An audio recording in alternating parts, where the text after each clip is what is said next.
marcado pela oscilação da fé do povo de Israel. O povo de Israel era como que se ele não tinha uma convicção do Deus a que servia. Era como se eles não tivessem satisfeito com o Deus que ele servia.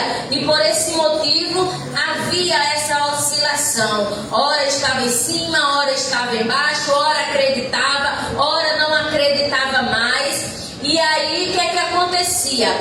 Isso fez com que o nosso Deus ele tivesse uma reação diante dessa situação.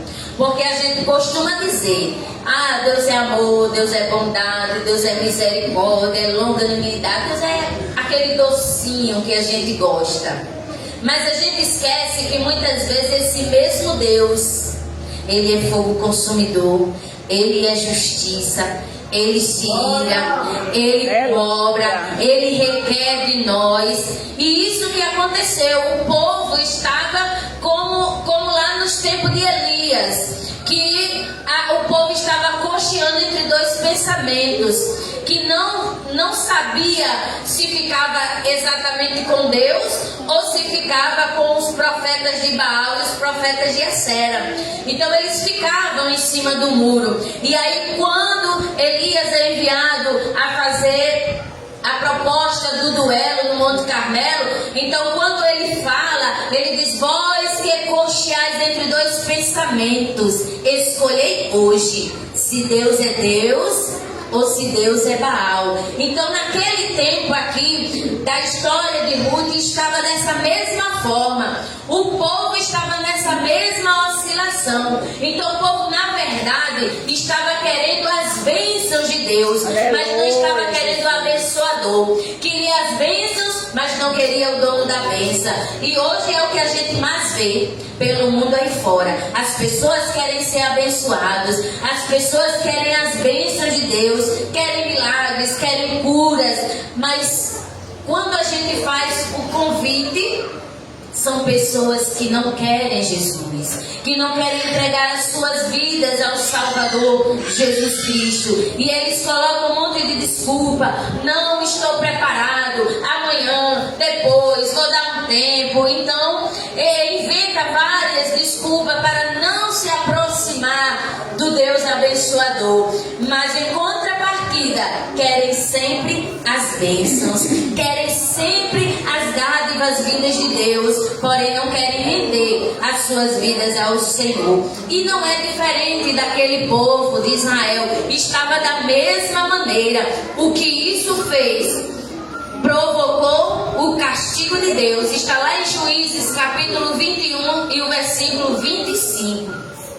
O livro inicia com tragédias. A fome castigou a cidade de Belém. E Belém significa a casa do pão. Porém, a casa do pão agora se encontrava sem pão. E aí a gente, quando vai lendo o capítulo 1 desde o início, a gente vê que começa as tragédias acontecendo. Quando ele vai dizer que nos dias em que julgava os juízes, houve fome na terra, e o homem de Belém de Judá saiu a habitar na terra de Moabe com sua mulher e seus 2 filhos. Este homem se chamava Elimeleque, sua mulher Noemi, os seus filhos se chamavam Malom e Quilion, Efrateu de Belém de Judá. Vieram à terra de Moabe e ficaram ali. Então, até aqui onde nós lemos, já começou com um desastre. Já começou com a falta de pão na casa do pão. Já começou que ali começa uma provação, que ali começa um agir de Deus, né, por conta da desobediência do povo. E aí quando a gente continua a leitura, o texto vai dizer que morreu Elimeleque, marido de Noemi, e ficou ela com seus 2 filhos, os quais casaram com mulheres moabitas, que também já era um jugo desigual. Era o nome de uma Orfa e o nome da outra Ruth, e ficaram ali quase 10 anos.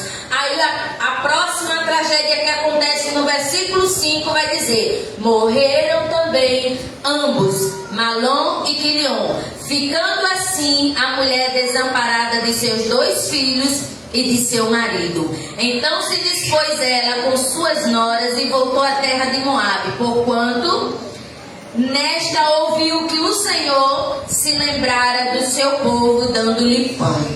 Então até aqui nós vemos acontecimentos drásticos por uma atitude impensada, por uma atitude demonstrando falta de fé, falta de confiança, pois eles estavam no lugar certo, estavam em Belém, estavam sob a proteção divina. E aí na hora da dificuldade, na hora da luta, ao invés de buscar em Deus a fé, ao invés de buscar em Deus a confiança de que algo viria de melhor, de que Deus supriria a sua necessidade, a primeira atitude que Elimeleque, como chefe da casa, como chefe da família, teve foi fugir. E fugir para onde? Para Moabe. Moabe era uma terra que estava abastada, era uma terra que tinha condições, que tinha provisões, e eles foram para lá. Então, a partir do momento que nós saímos de debaixo da proteção de Deus, nós pagamos um alto preço. Muitas vezes, na hora do desespero, tomamos decisões que não perguntamos ao Senhor se aquela decisão é certa, se aquele é o tempo, se aquela é a hora, e colocamos a nossa mente para funcionar e nem esperamos o Senhor responder se é a hora, se é o tempo de fazer tal coisa, de tomar tal decisão. Assim foi Elimeleque. Ele também, como homem, como nós, pessoas falhas, pessoas que têm suas limitações, também agiu da mesma forma. Na hora da dor, na hora da dificuldade, a primeira coisa que veio à mente dele foi: vou para outra terra. E lá é uma terra frutífera, é uma terra que está abastecida. Lá vai ter provisões para a minha casa, para a minha família.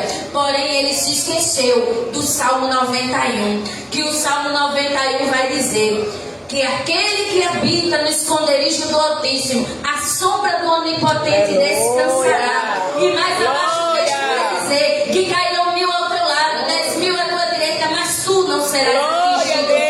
Ainda que ele estivesse faltando pão, ele precisava crer que a provisão de Deus viria sobre a vida dele, sobre a casa dele. Assim como foi lá no Egito, quando foi ordenado que o povo de Deus colocasse nos umbrais das portas o sangue do Cordeiro, porque passaria naquela noite o anjo da morte, e a porta que tivesse aquela marca, o anjo não podia entrar para a morte, para levar a vida das pessoas, dos primogênitos daquele lá. E assim se cumpriu. Quando o anjo da morte passava, que no umbrais da porta tinha a marca do sangue, ele não entrava. Porém, na casa que não tinha a marca do sangue do Cordeiro, o anjo destruidor da morte entrava e ceifava a vida dos primogênitos. Então Elimeleque esqueceu que na sua história Deus poderia sim ter suscitado